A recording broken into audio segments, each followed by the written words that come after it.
Alright, hey everyone. Welcome back for Chapter 6 of Banner in the Sky by James Ramsey Ullman. Again, ahead of time, sorry for any mispronunciations of anything. Alright.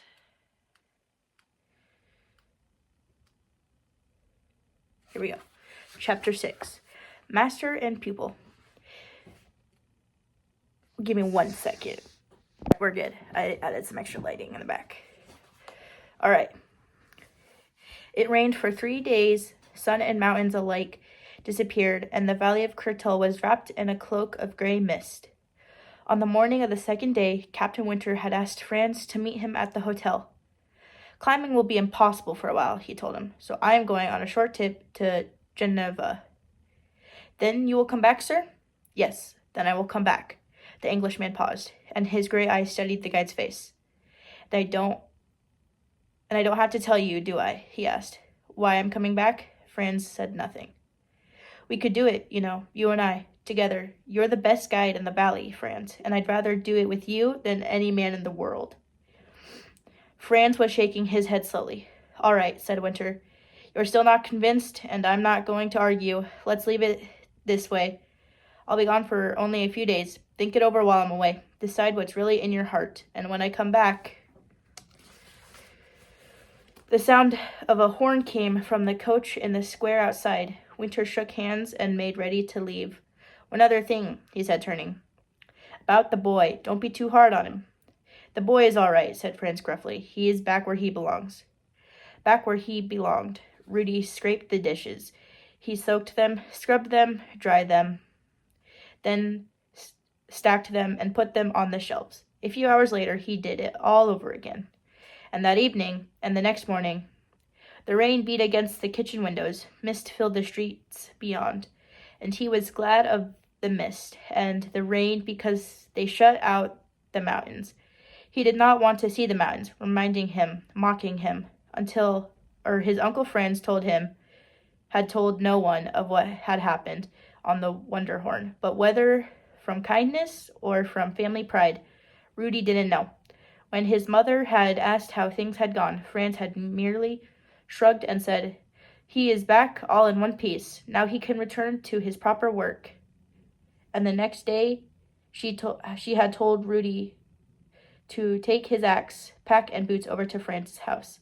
If he can sell them, you will of course get the money, she said. But it is a shame that they should lie idle in a cupboard when you have no more use for them. In the hotel kitchen, Theo Zerbriggen watched him and said nothing, but he knew that something had gone wrong, and Rudy knew that he knew. And on the third morning, he could keep his misery to himself no longer, and told the old man the whole story. When he had finished, the cook shook his head and muttered, Yes, that was bad. That is the trouble with you young ones. Once you have learned a little, then you think that you know it all. Rudy worked. He ate and slept and got up and worked again. He did not see his uncle. He avoided his friends. His mind felt numb, frozen, and in it was only one small light, one corner of warmth. This was the thought of Captain Winter's return, just how it would affect him, or for what he could hope from it. He could not have said, but still it was there. The waiting, the hope. Without it, he thought he could never have faced each dreary day as it stretched before him. On the fourth day, the weather cleared. First the rain stopped, then the mist lifted slowly, disclosing the high world above the valley. The meadows, the forests, the boulder slopes, the glaciers, and finally, the great circle of the peaks. Upon the peaks, of course, it had not been rain that had fallen, but snow, and the host stood white while gleaming in the returning sun. High above all the rest rose the citadel, its summit a vast, blinding dazzle in the cloudless sky. Theo stood at the open window and sniffed the air like an old bloodhound. Then he turned and looked at Rudy, who was at his usual place at the dishpan. Tomorrow is your day off? He asked. Yes, said Rudy listlessly. I will make it my day off too. Gretchen can manage. Meet me at my house at 8 o'clock. The boy stared at him, uncomprehending. Your house, sir, he repeated. Yes, we will start from there. Start? What do you mean? Where are we going? You are going to school. Going to school, said old Tio. Leaving the town, they followed a twisting path up through the pastures.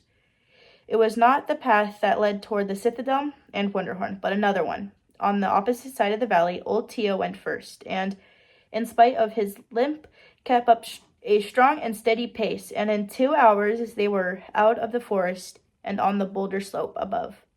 Directly in front of them now was a small peak known as Phillipsburg, dwarfed by the greater peaks around it. It was scarcely noticeable from the valley, and its summit was not even high enough to have caught snow in the recent storm.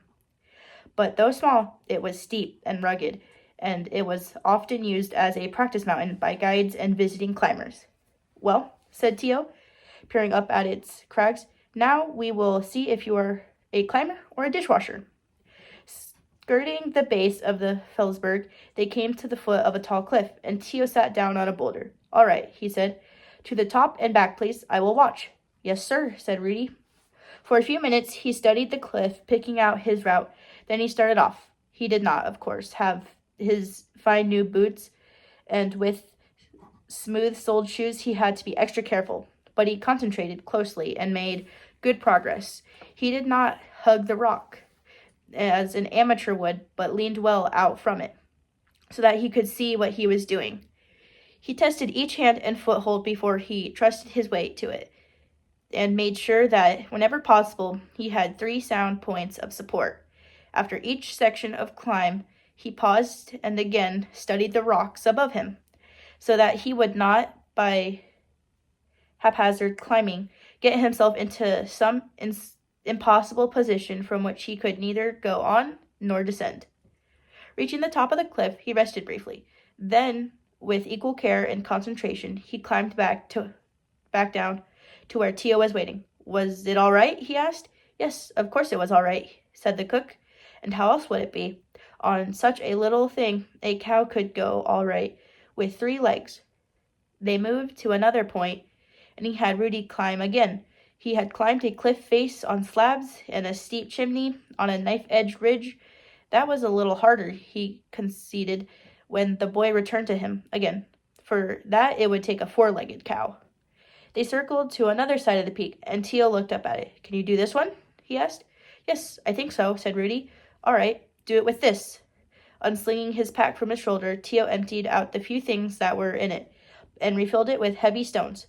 But that will throw me off balance. Of course it will throw you off balance. On a real mountain, what would you rather be? A little off balance, or dead from cold or starvation? Rudy slung on the load, and it almost buckled his knees. As he climbed, it swung maddeningly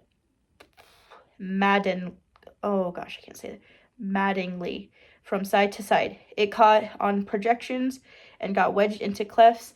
On the steeper pitches, it seemed to claw at his back like a live thing. Try to pull him loose from his delicate holds in the rock, but he made it, up and down again. His shoulders ached, his knees shook, his body poured out sweat, but he made it. You want to be a guide, old Tio? Said old Tio, as he rested. A guide carries a pack. When he is a real guide, he does not think of it as a load or a burden. It is as much a part of him as his rope or his boots or his clothing. It is like part of his body. Do you understand? Rudy nodded. All right, do it again. Rudy did it again. Then Tio uncoiled his rope. Show me your knots, he said. The boy tied and untied knots, and the old man told him what was wrong with them. He had him practice until they were right. Next, they turned to belaying, the technique of holding another person on a rope. First, they worked on the rock belay, in which the rope is hitched around a projection in the mountain. To take the pull, if a climber should fall, then the body belay used when there is no such projection, in which the rope is supported by the climber's own shoulders and arms. Now let us see you rappel, said Tio. When that was over, and for a half hour, while he watched and criticized, Rudy practiced, lowering himself down unclimbable cliffs by means of the doubled rope wound around his body. By now it was past midday. Tio squinted up at the sun. "Let us eat lunch," he said. "Afterwards, we will do the more important things." Rudy had no idea what the more important things were, but he let it go. He would find out soon enough. Side by side, he and the old man sat on a flat rock at the foot of the Fellsberg, munching their bread and sausage and looking out over the valley. "Do you think I will ever learn, Tio?" he asked. "Learn? To climb?" Tio rubbed a gnarled hand slowly along his jaw. "If by climbing," he said, "you mean putting one foot in front of the other and going up and down a mountain, you have learned already. Or perhaps you did not need to learn, but you were born knowing." He paused, searching for the words for his thoughts. "But if you mean more than that, if you mean climbing as a guide climbs, as a true mountaineer climbs, then the answer is still to be seen." "I want to learn, Tio. Teach me. Please teach me. I am not sure it is a thing that can be taught. Rather, does it come with living, with growing? These climbs you have made just now, you did well on them. Yes, but it is not important. It does not really matter. Do you know why it does not matter? It is because you made them alone." Rudy started to speak, but the old man went on. "To climb alone as one person, to find a way up steep places and not fall off, that is a part of mountaineering, of course, but only a small part. On a big mountain, one does not climb alone. A guide does not climb alone. What does the word guide mean? It means to lead others, to help others. The other day, with that foolishness on the Wonderhorn, how did it happen? Why did it happen? Was it not perhaps because you had not learned this? Because you were thinking not of others, but only of yourself?" Tio was looking at Rudy, and the old eyes were not unkindly, but the boy could not meet them. "Yes," he murmured. "And so you did a thing to be ashamed of." "Yes." They were silent a while. The sun gleamed on the mountains. High in the sky, across the valley, it struck with white fire in the crest of the citadel, untouched and inviolate since the beginning of time. "You did not know your father," said old Tio quietly. Rudy shook his head. "So I will tell you something about him. Your father was the best climber there has ever been in Kurtal. He was strong, he was sure, he could go places on a mountain that no other men would not even dream of. But it was not only this that made him the best. It was that, how shall I say it, that he had a flame in him, a thing inside, not of the body, but of the heart. Alone of all the guides in the valley, he believed that the citadel could be climbed, and it was the hope of his life that he could be the one to do it." Tio paused and smiled a little. "Perhaps you have heard," he said, "that your father, when he climbed, always wore a red shirt." "Yes, I have heard," Rudy murmured. "And do you know why he wore it?" "He wore it," he said, "because he knew someday he would stand on the summit of the citadel. He would stand there and put a pole in the snow, and then he would take off the shirt and tie it to the pole like a flag. And the red flag in the sky would be seen from all the valleys and cities of Switzerland. When your father said this, he smiled. He pretended he was making a joke, but inside, it was not a joke. It was what he dreamed of, what he lived for." Tio stared out at the great mountain. "Then at last," he said, he had his chance. There came to Kurtal the great English climber, Sir Edward Stephenson, and he too believed the citadel could be climbed, and wanted to do it. He and your father talked, they made their plans, they searched and explored, and then they set out. I was the only man in the valley who would go with them, and they took me along as assistant guide and porter." Again he paused. He looked at Rudy's face. "Yes, you know the story, and you do not want to hear it again. But now you must hear it again, because it is the story of what I have been saying to you. It is a story that any boy who would be a guide must know and never forget as long as he lives." Rudy did not speak. "We started out," said old Tio. "They had decided that the southeast ridge gave the best chance for success, so we went up the Blue Glacier and spent the night at the old hut at the top. The next morning, we began climbing the ridge. It was hard, but not too hard. By midday, we gained perhaps 2,000 feet, and an hour later, We were at the base of the big cliff that is called the fortress. Here, it was much harder, perhaps impossible. He pointed out across the blue miles of space. Even from here, you can see how the walls stand up. There was no way over them, so we looked for a way around. First, we went to the right, then to the left. And on the left, far out, almost overhanging the south face, we saw what looked like an opening. We started up for it. We were nearly there and then the accident happened. High up on the fortress, there was a great roar, and we knew that rocks were falling. We tried to run for shelter. We almost made it, but not quite. Suddenly, the great rocks were crashing around us. And though your father and I were not hit, Sir Edward was. A rock fell beside him and rolled against him, and his leg was broken. For an hour we stayed there. We did what we could for him, but it was not much. And of course, 2 men alone could not get him down. Others would have to be brought up from the village with slings and a stretcher. Your father decided that I should go down. And you? I asked. I will stay here, he said. It was getting late, and soon it would be dark. At the best, it would be noon the next day before help could arrive. But there was nothing else to do. One of us had to stay with Sir Edward, and your father, who was the chief guide, insisted that it be he. So I left them there and started down. Night came, and I lost my way. I slipped and fell. Teal paused and looked down at his misshapen body. I fell, not all the way, but 30 feet onto my left side. And since then, I have been what you see now. But I was not dead. I was able to crawl onto the hut. And in the hut were 2 Chamios hunters, and they hurried down to Curtil. In the morning, the rescue party arrived, but meanwhile, a storm had come up. For 2 days, no one could set foot on the mountain. And on the third, when they started up, they already knew what they would find. Sir Edward and your father were in a little cave beneath the fortress where I had left them. They were dead, frozen. During his recital, the old man had kept his eyes fixed on the mountain. But now, once more, he turned and looked at Rudy. Now do you understand, he said, why I have again made you hear this story? Your father did not die because a mountain was too steep. He did not die for conquest or for glory. Waiting there on that ridge, he himself was strong enough to go on up or to go down. But he would not go because he would not leave his client.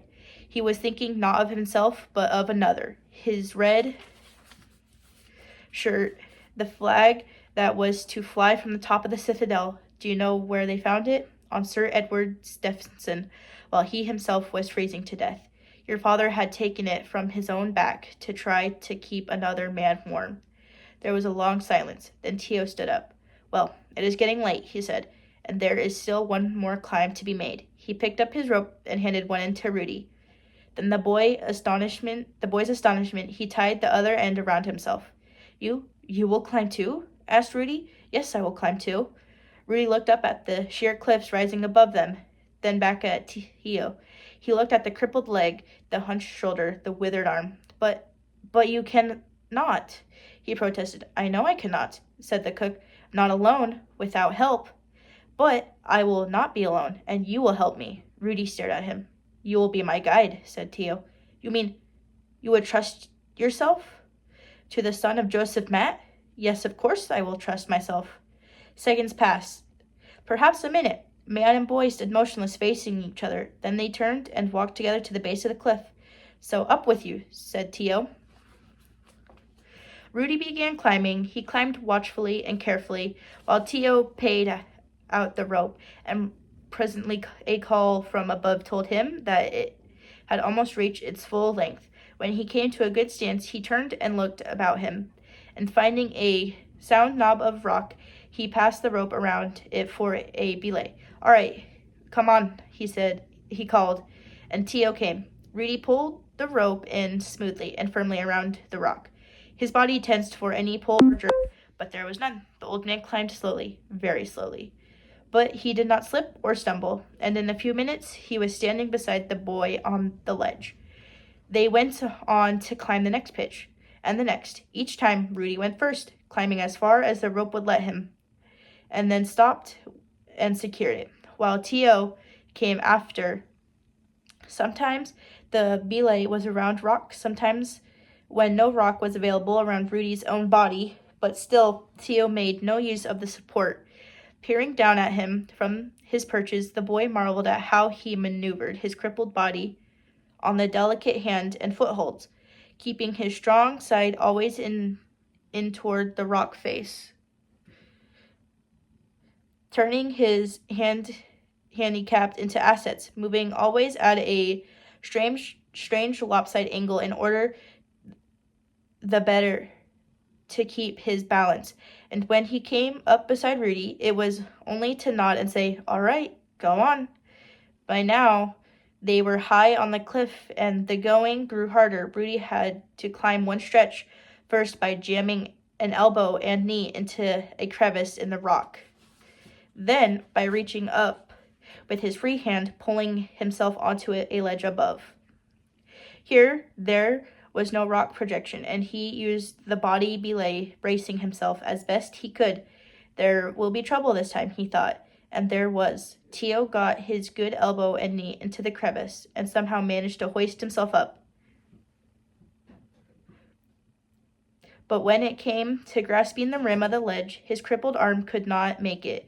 He reached out and missed, reached again and missed. All right, hey everyone, sorry about that. My phone's about to die. All right, let's start off from where I left off. Then his body made a lunge. His hand touched the ledge, it clawed at it, but he could not hold it. At the same instant, his voice came up to Rudy as quietly as if he were talking to him from the stove in the hotel kitchen. "Steady now," he said. "Hold me." There was a slight scratching sound, that was all. Then the pull came. Tio's hand slipped down from the rim.